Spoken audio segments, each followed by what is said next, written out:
welcome back to the Leeds Lens for your Leeds United news show. And mainly in this episode, I want to talk all about the relegation battle. And I want to talk mainly about the next 4 games for Leeds United, for West Ham, for Spurs, for Nottingham Forest. And just see, because we always, every time on this channel, we try to sort of put it into chunks. This is the way we've always seen the relegation battle. Chunk by chunk, can we get through? And I actually think the next upcoming 4 games could be absolutely crucial in the relegation battle. Leeds look like they've got some really good fixtures in there. West Ham have got some really bad fixtures in there. So I want to talk all about that. I also want to talk a bit about this Agyemang story as well. Obviously, the Derby striker, we were linked in January, but it has been going around with the Football Insider again today, talking all about that as well. So we'll get into that too. Anyway, let's start with the relegation battle, like I said. Before we get into all that, though, if you could help the channel by dropping a like, subscribe, all that good stuff does massively help the channel and help me try to get to 2,000 subscribers, which you guys know has been the aim for a long period of time. And also said, if you could help the channel by dropping, as I said, a like, subscribe, all that good stuff.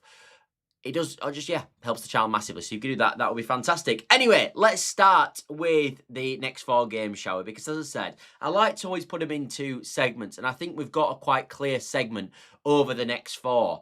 And if we start with West Ham, because I think this is where it's really interesting when we're talking relegation battle, because you look at West Ham's next 4 fixtures, they've got Anfield away, they've got Fulham away, they've got Man City at home, and they've got Aston Villa away. Massively, massively tricky fixtures, almost like a fixture path that Leeds United have had over the last few weeks, where it just feels like tricky fixture on tricky fixture.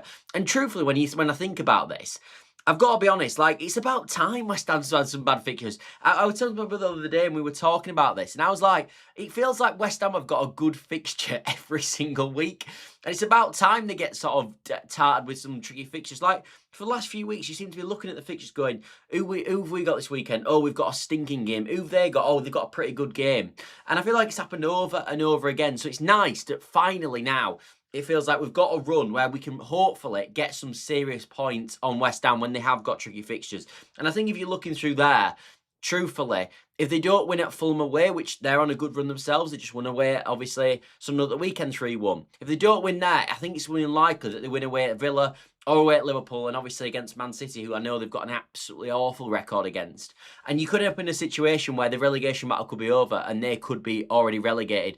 You know, maybe not already relegated in terms of Forest, but already relegated in terms of we aren't going to go down instead of them, if that makes sense. And I think this next period of time is going to be crucial.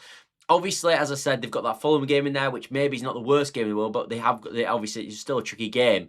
But them other 3 are some of the hardest games you can have this season. So I'm hoping that they can, if they only get 1 win out of the next 4, if we can pick up wins against maybe Sunderland and Brentford when of course we've got them, that could really, really aid Leeds United in our sort of survival hopes that we are trying to aim for. Anyway, let's move on to Nottingham Forest. But before we do that, I do want to talk about West Ham as well, in terms of, I think there's something that's going on at West Ham at this moment that I haven't seen mentioned too much online, which is that, and it's been mentioned, I think, on the West Ham end quite a bit, but they're missing Pablo up front.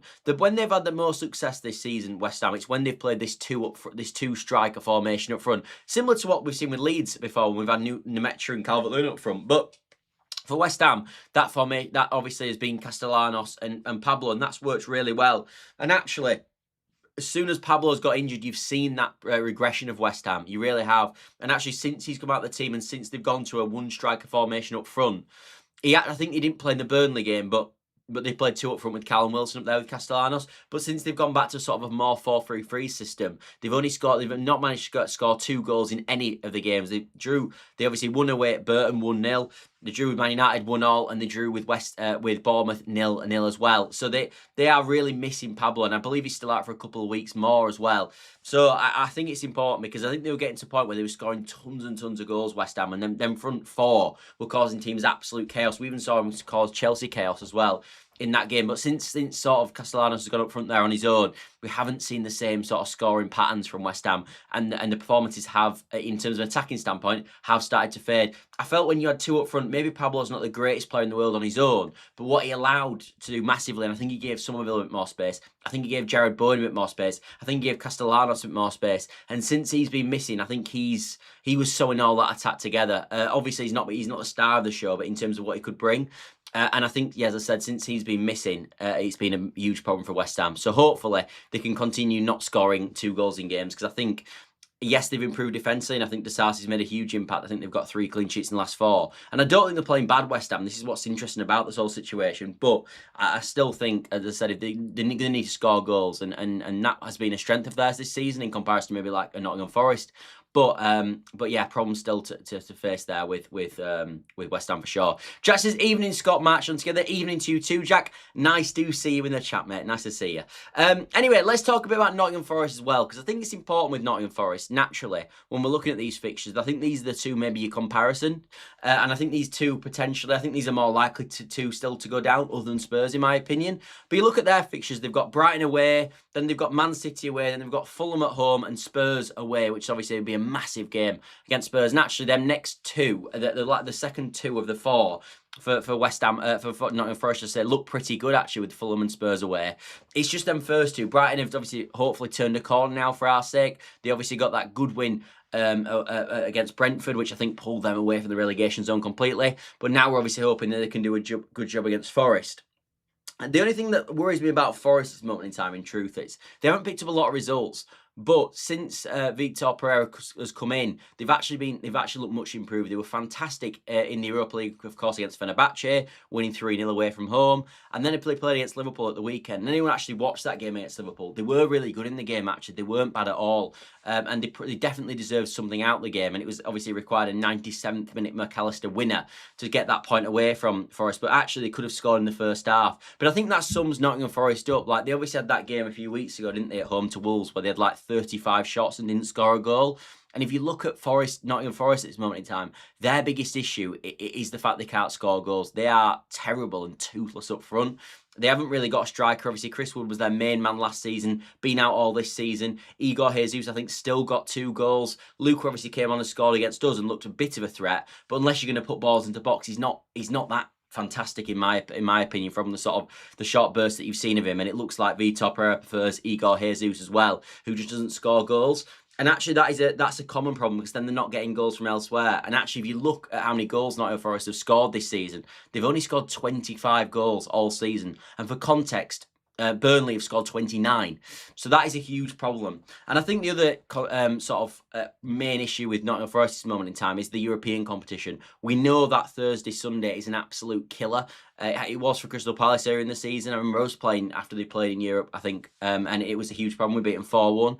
And I think that will be a problem for Nottingham Forest going forward as well.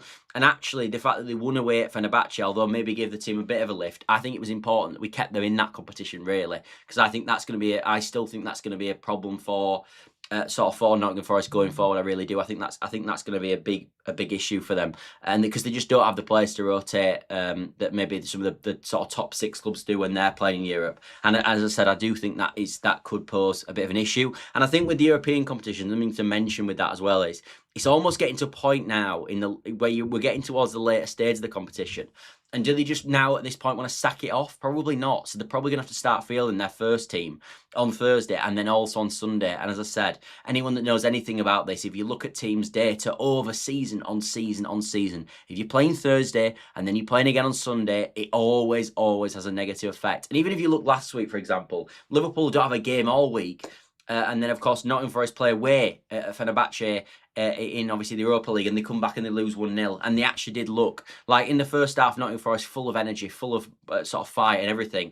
And the later it got into the game, the energy we could see was getting sucked out of Nottingham Forest. And that, I think, ended up probably being one of the reasons why Liverpool went on and won. I'm not saying that was definitely the situation, but it'd be interesting to see, had they not played against Fenerbahce on the Thursday night, would they have conceded late against Liverpool, or would they have maybe gone and scored the win themselves? Because actually, if you watch the game, Liverpool weren't that great.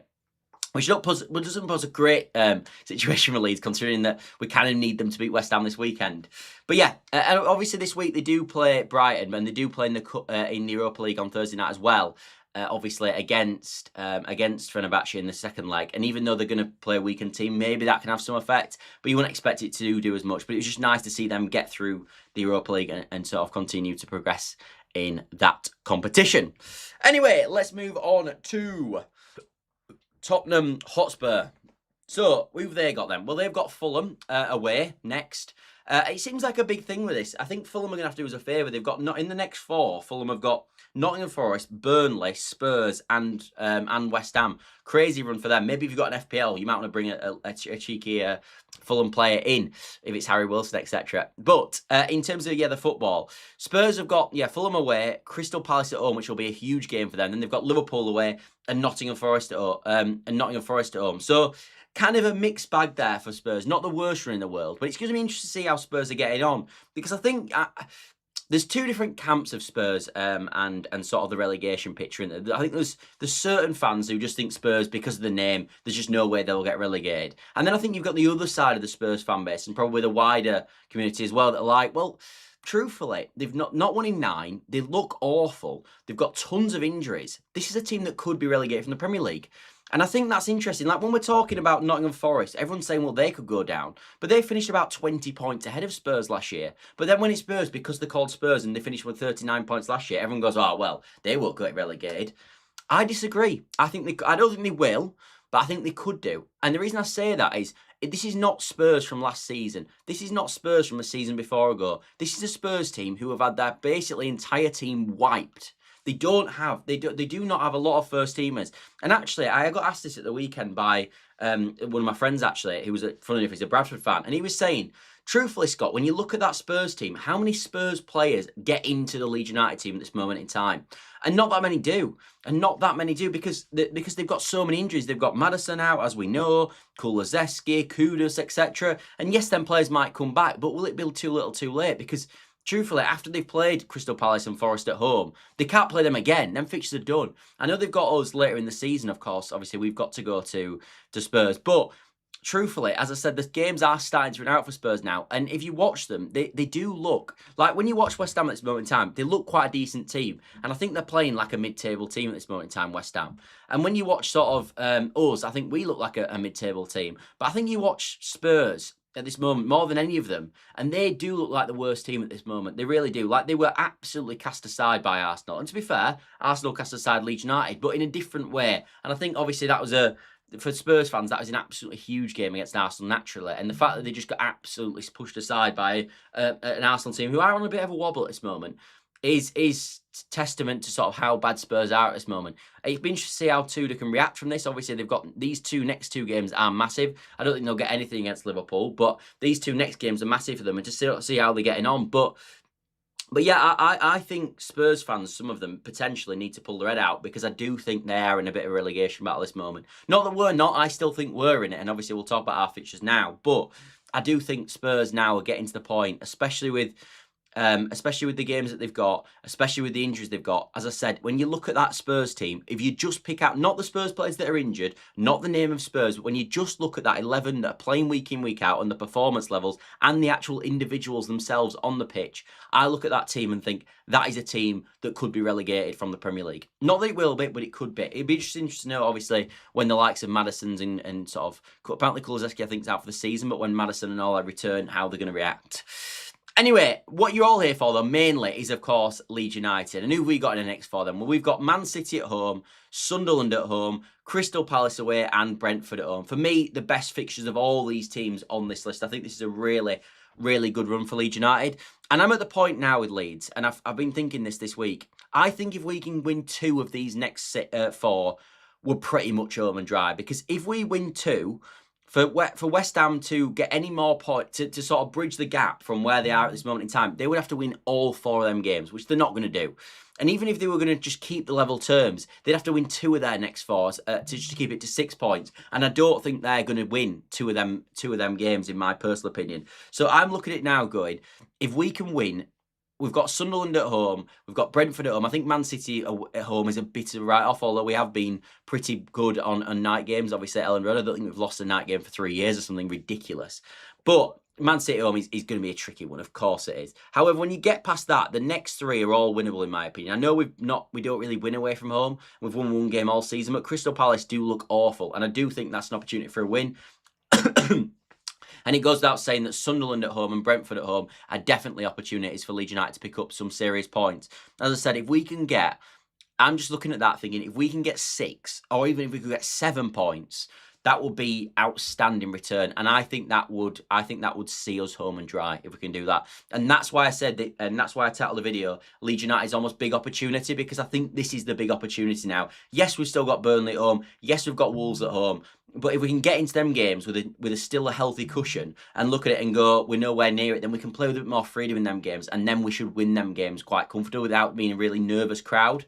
So that's what I'm looking at, and I'm looking at the Sunderland game especially next Tuesday and thinking that is a game to target for Leeds United massively for 3 points. They're in awful form. I think they've lost 4 of the last 5. They're awful away from home and have been all season, and I do think that's a real opportunity for Leeds to go and get a win at home to Sunderland.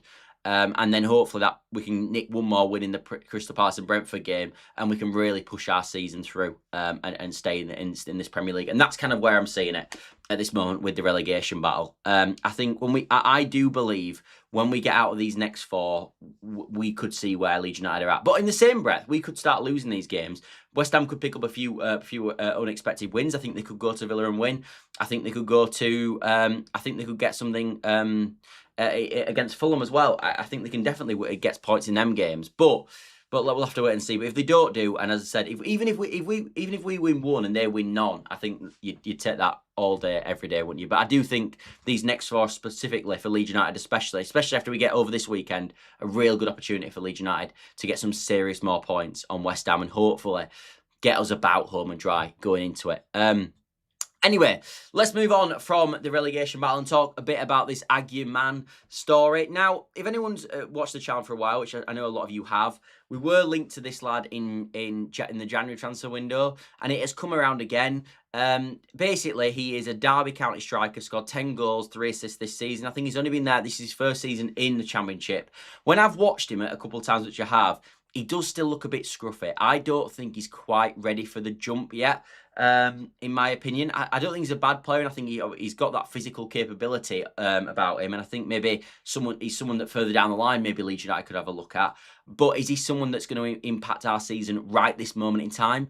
I'm not so sure when I've watched him. So look, we'll have to see how that one progresses, but we have been linked a few times. Football Insider have got a bit of an iffy record back and forth with sort of transfer news. So maybe there may be something in this, maybe there isn't. This is obviously the second time we've been linked now to Agyemang. It's also reported that Crystal Palace are interested, which makes sense. They've always been quite good, actually, especially when Dougie Freeman was there as their sporting director of pulling players out of the Championship. Elise, Eze, Guehi, to name a few. They've got Adam Wharton as well, of course, who's playing right now for them. All fantastic additions from the Championship, and I think they're the sort of kings of it, really. So if they're looking at it, maybe that's a sign. But truthfully, when I've watched him at this moment, don't mind him, and I think he gets himself about. I think he's a player that goes through streak. He's a bit streaky. Like, I think he had a really good game against Swansea quite recently, but has sort of struggled at times as well. So look, I think it's a year early for Agyemang. I think next summer he's someone that maybe could be on Premier League radars. I think it's slightly too early. Although he has a decent season, obviously, we're getting them 13 goal contributions. But I think it's one to wait and see. But truthfully, as when we're talking about what Leeds United should be going for in the summer, that looks like a bit of a sort of not a ready-made striker for Leeds United yet. Whereas I think Leeds United should go and buy someone for now. Like when I looked at Strand Larsen, I thought he was perfect in January. I think we should go for someone like Strand Larsen again in the summer, rather than going for someone like almost a developmental player, which I think Agyemang would be. He'd be someone that would come in and out of the team, not someone starting every week. Whereas I want someone that's going to come in and go, I think I'm might not take Calvert-Lewin's place, but I want someone to come in and go, I think I'm the best striker at this football club, and I'm going to come in and challenge Calvert-Lewin, and I'm going to be the starting striker for Leeds United. And that's the sort of level of confidence I want from a striker coming into the football club. I don't think Agyemang would come in with that sort of clout, in my opinion. That's just my personal opinion. In fact, you could argue that Lucas Nemetra's had a better season in the Premier League this season, and then why are we buying a third choice striker?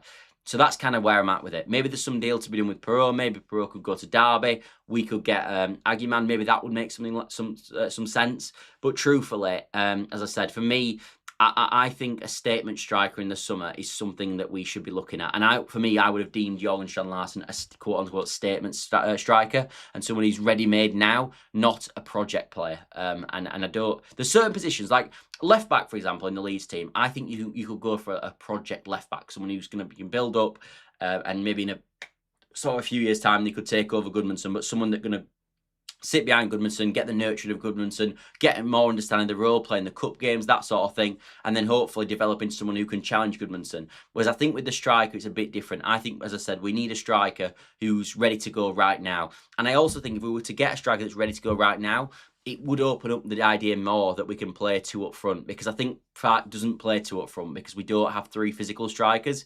And I think he's worried that playing them both up front means you don't have someone to come off the bench. So if Calvert-Lewin and Nemecha both start the game, one of them is going to have to at least play 90 minutes then, which I think is kind of his issue at this moment with them two. And I think that's why, but that's why, again, we need a statement striker in the summer. Anyway, I'm going to wrap up the video to there. Thanks all for watching, as always. If you have enjoyed the video, as I said, if you could drop a like, subscribe, all that good stuff. I am creeping up now towards 2,000 subscribers, which will be a really fantastic achievement if I could get there. So I'd be really thankful if you could help me with that. And also, as I said, if you could like the video as well, just helps me push me up with the algorithm and lets other people see this sort of content. Naturally, in the football world at this moment, it is a bit of a quieter period. The transfers are when you guys really love these shows, of course, and that's when I get the most views. So in a smaller period, if you could, as I said, if you could massively help me right now by dropping a like, that would mean the world. Anyway, I shall see you tomorrow as we talk. We've got Daniel Farke's presser tomorrow, so we'll talk all about that. And we'll look at some of the injury news going into the game as well. And we'll have a look at some other transfer speculation that's potentially going on as well. But other than that, I'll see you tomorrow, everybody. Bye for now. Bye for now.